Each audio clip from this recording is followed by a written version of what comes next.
The air in the kitchen was thick, vibrating with the kind of tension that only 20 years of shared history and a month of brewing resentment can create. Chloe stood across the island from me, her face flushed with a rage I didn't recognize.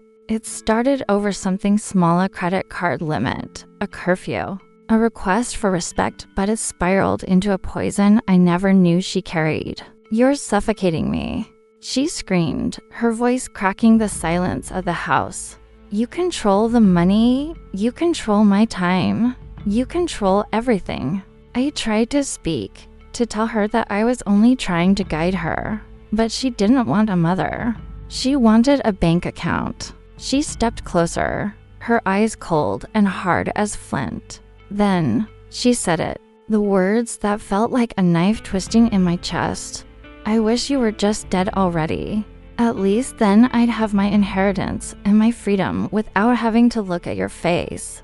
The silence that followed was deafening. She didn't flinch. She didn't apologize. She just turned her back and walked out, leaving me standing in the wreckage of my own heart, realizing that the daughter I had sacrificed everything for was simply waiting for me to stop breathing. For 3 days, I became a ghost in my own home. I didn't yell. I didn't cry in front of her. I didn't even look in her direction when we passed in the hallway. Chloe moved through the house with a smug sense of victory, thinking her words had finally broken me into submission. She expected me to come crawling back with an apology or a peace offering, perhaps a new designer bag, to buy her love back. But she didn't realize that the woman who had spent 18 years protecting her had just checked out. I watched her from the shadows of the doorway as she sat at the dining table, scrolling through luxury travel sites on her laptop, already spending the inheritance she thought was coming her way. My heart, which had felt like it was breaking, suddenly felt like stone. I realized that as long as I was the safety net, she would never be a human being. She wanted a life without me? Fine. I would give her a front row seat to exactly what that looked like. The silence wasn't a sign of weakness, it was the quiet before the storm. I began the first step of my plan, making her wish she had never opened her mouth. I knew Chloe wouldn't believe me if I just told her I was sick. She'd think it was a guilt trip. To make it real, I had to let her discover the truth. I spent hours on my computer, meticulously crafting a medical report that looked terrifyingly official. I used the logo of the city's top oncology center and filled it with cold, clinical terms: metastatic progression, inoperable, palliative care recommended. I left the results face down on the kitchen counter, tucked under a pile of bills I knew she'd look through for money. Then I retreated to my room and waited. Through the nanny cam I'd installed months ago for home security, I watched her walk in. She saw the papers. I watched her breath hitch as she read the words stage 4, an estimated life expectancy, 6 months. My heart raced, waiting for a sob, a scream, or even a moment of regret. But as she stared at the paper, a chilling smirk touched her lips. She didn't reach for her phone to call me. She didn't run to my room. She picked up the paper, took a photo of it, and whispered to herself, finally.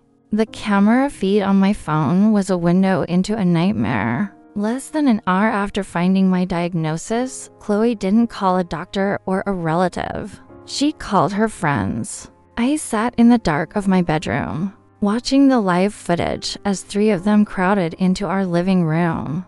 They weren't mourning. They were opening a bottle of my expensive champagne. She's finally on her way out. I heard Chloe boast, her voice ringing with a terrifying giddiness. The lawyer said the house is worth $2 million alone. I'm thinking the Maldives for graduation, and definitely that Porsche we saw last week. One of her friends asked if she felt bad. Chloe just laughed, a sound that chilled me to the bone. Why should I? She was just holding me back. This is my life starting for real. I watched them toast to my expiration date, laughing in the very house I worked 80-hour weeks to provide for her. The last shred of maternal guilt I felt vanished in that moment. I wasn't just her mother anymore. I was her judge, and her sentence was about to begin. I didn't wait for the 6 months to pass. I chose to die to her world immediately, while Chloe was out at a nightclub, likely spending the last of her monthly allowance on a VIP table to celebrate her future. Fortune I moved with surgical precision. I had a professional crew move my essential belongings into a prearranged storage unit while I stayed out of sight. I didn't leave a trail. I left the house perfectly staged, a half-empty glass of water on the nightstand and a single clinical note on the kitchen island. It wasn't a suicide note. It was a withdrawal. Since my presence is such a burden, I've decided to spend my final months where you'll never have to look at me again. You wanted your freedom. You have it. But remember, freedom isn't free. When she stumbled home at 3 a.m., expecting to find her dying mother in bed, she found a cold, silent museum of her childhood. No lights were on.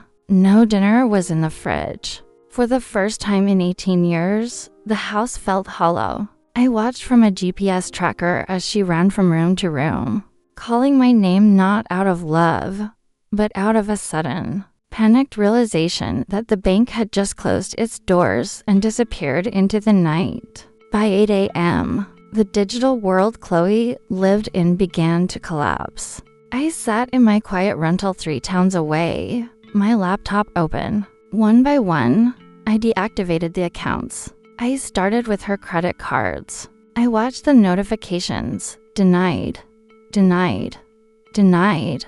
Next was the cell phone plan. I cut the data and the line, leaving her with nothing but a brick that could only connect to Wi-Fi. Then came the final blow, the car. I used the remote tracking and lockout system on her luxury SUV. I disabled the ignition while it sat in the driveway. Through the security cameras, I watched her run out of the house in her pajamas, frantic, trying to start the engine to go find her friends. She hit the steering wheel in frustration, screaming at a car that wouldn't move. She went to her phone to call for help, but there was no signal, no data, no way out. She was free from my rules, but she was also trapped in $1 million house with no way to pay the electric bill, no way to buy food, and no way to move. I watched her sit on the front porch and put her head in her hands. The reality was finally sinking in. Independence isn't a gift. It's a bill she wasn't prepared to pay. The glamorous life Chloe envisioned was a house of cards, and the wind had just started to blow. After 3 days of silence, the celebration was officially over. I watched through the doorbell camera as the friends who had toasted to my death showed up at the front gate, but they didn't come to comfort her. They stayed in their cars, engines idling. Chloe ran out, begging for a ride, begging for someone to buy her a meal because she had lost her wallet. I saw the hesitation on their faces. These weren't friends. They were vultures who only liked her for the lifestyle she provided. One by one, they made excuses and drove away, leaving her standing in the driveway, humiliated. Hunger eventually forced her into the kitchen, but there was no mom to have a hot meal waiting. She opened the pantry to find it nearly empty, realization dawning on her that she didn't even know how to pay the water bill that was now overdue. She spent the night huddled on the floor of the living room, the power finally flickering out because the automated payment had bounced. For the first time, she wasn't looking at travel sites. She was looking at the dark corners of the room, realizing that freedom without a provider is just a slow, cold way to starve.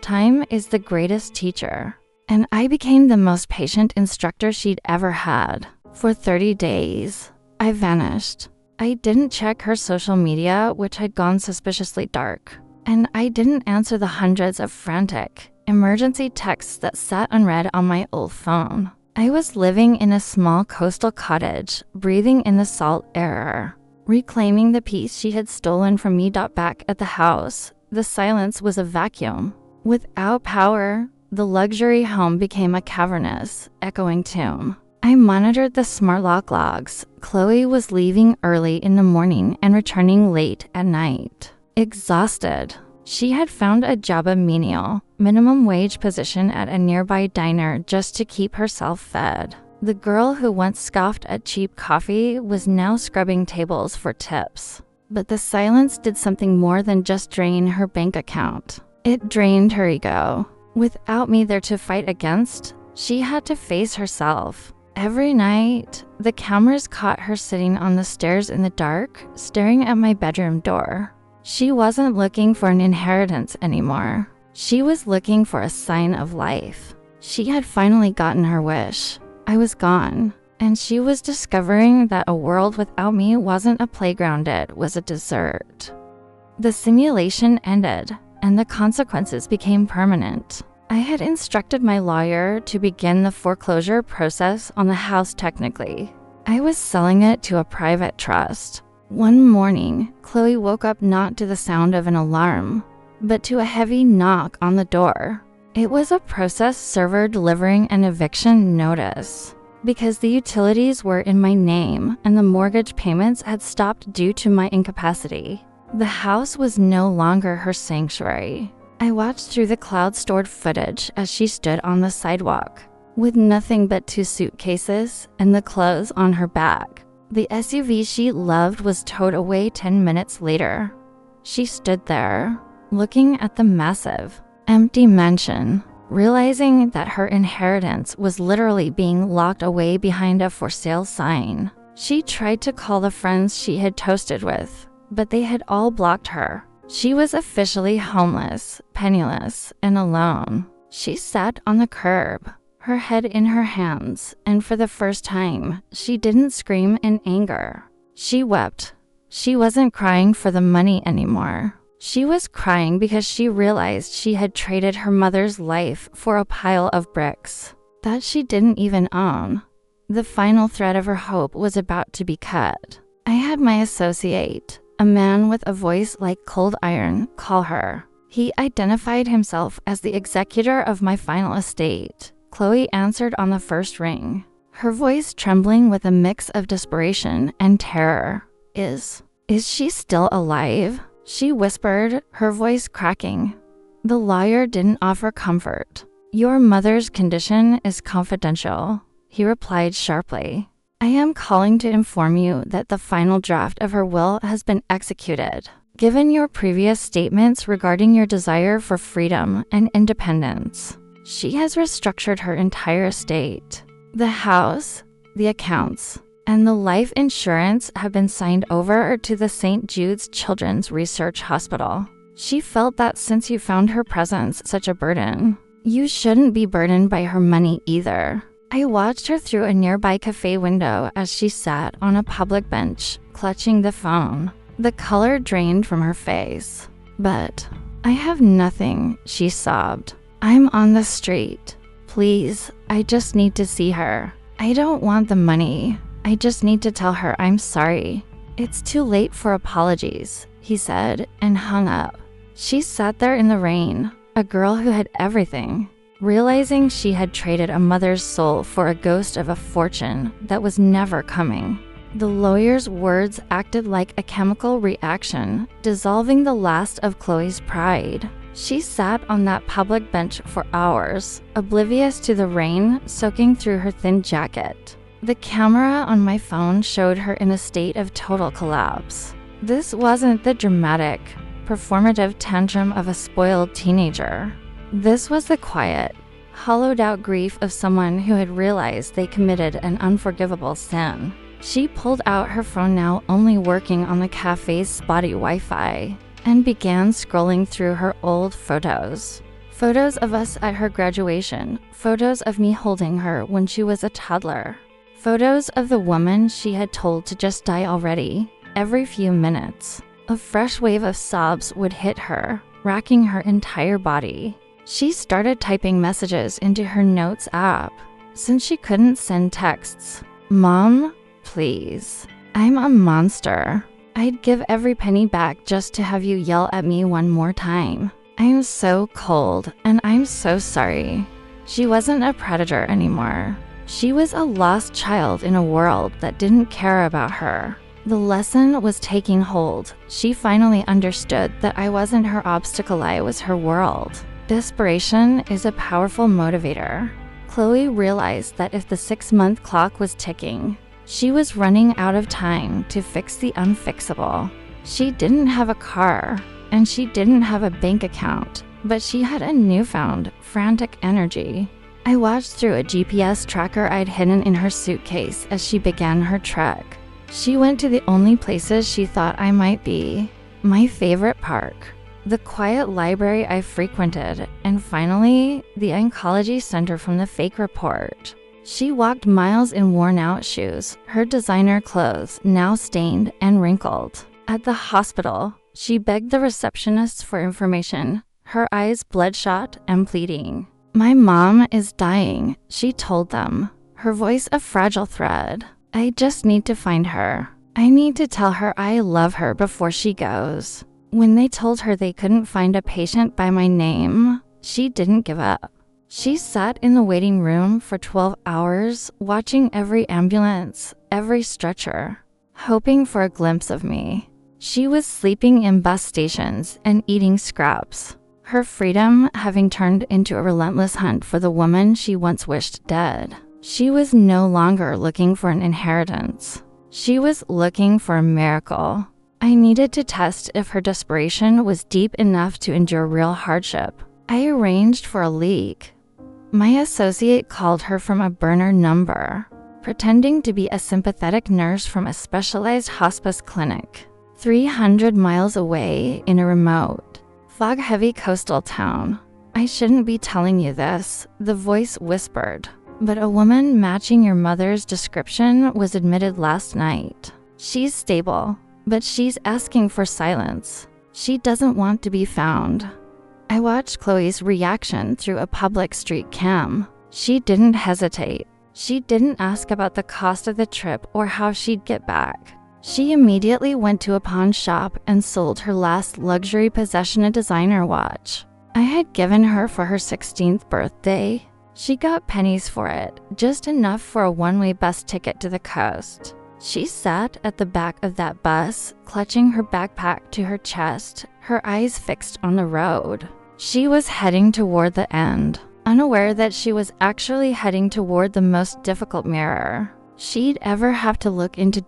As the bus carried her further into the night, the silence of the road became too much for her to bear. Chloe realized that even if she found me, I might be too weak to hear her. She began to record voice memos on her phone, one after another, as if she were pouring her soul into a digital bottle and throwing it into the sea. I listened to them in real time. The first few were frantic. "Mom, I'm coming. Please just hold on." But as the hours passed, they changed. They became confessions. "I remember when I was 6 and I was scared of the dark, and you stayed up all night holding my hand. I remember how you worked through Christmas so I could have that bike. I'm so sorry I became someone who only saw your wallet and not your heart." Her voice broke as she recorded the last one. "I didn't wish for your death because I hated you, Mom. I wished for it because I was a coward who didn't want to grow up. But I'm grown now. I'm alone. And it's the most terrifying thing I've ever felt. Please, just let me see you one more time. I don't want the house. I don't want the money. I just want to hold your hand." I sat in the dark of my rental, listening to her sob through the speaker, feeling the first cracks in my own wall of stone. I rented a room in a small, private clinic on the edge of the cliffs, where the sound of the crashing waves drowned out everything else. I spent hours preparing the scene. I wore a thin, hospital gown, applied pale, theatrical makeup to hollow out my cheeks, and had my associate hook up a prop heart monitor that emitted a slow, rhythmic beep, beeps, beep. I looked like a woman who was losing her. I sent the address to Chloe's phone at 2 a.m. I watched through the window as the bus dropped her off a mile away. She ran the entire distance. In the moonlight, I could see her staggering up the gravel path, her clothes torn, her hair a mess, and her face streaked with dirt and dried tears. She burst through the clinic doors, gasping for air, her eyes wild with a fear I had never seen in her before. When the nurse pointed to my room, Chloe stopped dead. She stood in the doorway, trembling, looking at the dying mother she had once wished for. The smell of antiseptic and the cold sound of the monitor hit her like a physical blow. She didn't look like a girl who had won her freedom. She looked like a girl who had just realized she was about to lose her soul. Chloe collapsed before she even reached the side of the bed. She didn't walk. She crawled the last few feet, her knees hitting the cold linoleum floor with a thud. She reached out with trembling fingers, afraid to even touch my hand, as if I were made of glass. "Mom," she choked out, the words sounding like a sob. "Mom, please. Please wake up. Please don't leave me like this." She grabbed my hand and pressed her forehead against it, her hot tears soaking into my skin. I kept my eyes closed, my breathing shallow and rhythmic, playing the part of a woman on the brink. "I'm sorry," she wailed, her voice echoing in the small, sterile room. "I take it all back. I don't want the money. I don't want the freedom. I don't want anything if you're not here. I'd live in a tent. I'd work 3 jobs. I'd do anything. Just please. Please don't die. Don't leave me alone." With what I said, she began to pray, a frantic, disjointed plea to a God she hadn't spoken to in years, bargaining her life for mine. She was begging for the very life she had once prayed would end. The irony was absolute, and the broken girl on the floor was finally the daughter I had been waiting for. The heart monitor continued its steady, artificial beep, the only sound punctuating Chloe's frantic sobs. I let her stay there for a long time, feeling the weight of her grief and the sincerity of her tears. Then, slowly, I squeezed her hand. I felt her entire body jump. She looked up, her eyes wide and bloodshot, as I slowly opened my eyes. I didn't look like a dying woman anymore. I looked her straight in the soul. With my free hand, I reached up and wiped a smudge of the pale theatrical makeup from my cheek, revealing my healthy skin underneath. The heart monitor suddenly went silent as I reached over and flipped the switch. I sat up in bed, the dying mother replaced by the woman who had orchestrated every second of this nightmare. "I heard you, Chloe," I said, my voice steady and clear. "I heard you tonight, begging for my life. But I also heard you a month ago, in our kitchen, wishing for my death so you could have my money." The confusion on her face was agonizing to watch. She looked at the monitor, then at my face, then at the makeup on my fingers. You're not dying," she whispered. "No," I replied, the word hanging heavy in the air. I was never sick, but our relationship was, and I needed to know if there was anything left of you worth saving. Chloe backed away from the bed, her hands shaking as she touched the medical equipment that was now revealed as nothing more than stage props. The relief of seeing me alive was being swallowed by the sheer terror of what I had done and what I had seen. You watched me," she stammered, her voice a hollow shell. "I watched everything," I said, my voice cold and surgical. I pulled a tablet from under the pillow and hit play. It was the footage from the living room the night of the celebration. I watched her face as she saw herself on screen, laughing with her friends, toasting to my expiration date, with my own champagne. She looked like she wanted to disappear into the floor. "You didn't just wish I was dead, Chloe. You celebrated it.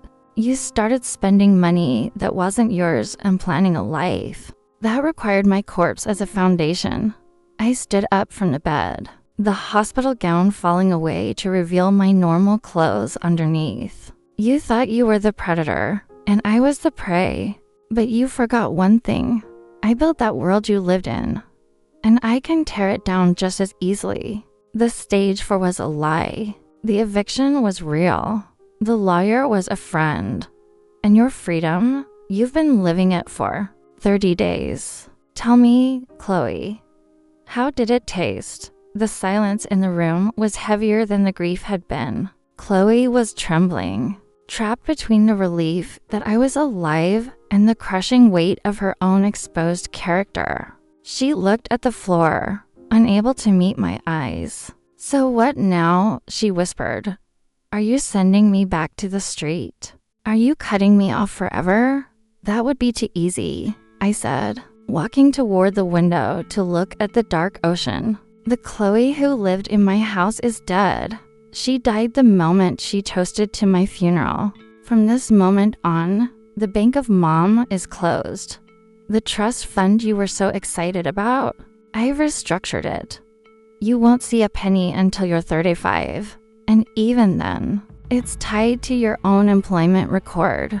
I turned back to her, my expression firm. "I have rented a small, one-bedroom apartment in your name for 3 months. I have paid the first 3 months of a community college tuition. After that, you are on your own. If you want a relationship with me, you earn it. You don't get my money, you don't get my car, and you don't get my silence. You get the truth. You wanted to be an adult, Chloe. Congratulations. You're officially an adult with nothing but your own 2 hands, and a very long list of apologies to make. It has been a year since that night in the clinic. Chloe didn't run away, and she didn't collapse. For the first time in her life, she worked. She worked at the diner. She studied at the community college, and she lived in that tiny apartment without a single complaint. She calls me every Sunday, not to ask for a transfer or a new pair of shoes, but to tell me about her grades or to ask how my day was. The first time she called just to say, "I love you, Mom," and then hung up without asking for anything. I sat in my quiet house and finally cried. I lost a spoiled daughter that month, but I gained a woman I can actually respect. She learned the hardest lesson of all, that love isn't a transaction and family isn't a life insurance policy. My house is still mine. My money is still mine. But my heart is finally at peace. She once wished for my death to get her freedom, but in the end, she realized that without me, she was never truly free. She was just lost. Now, we aren't mother and bank. We are 2 people building something real. And that is an inheritance no amount of money could ever buy.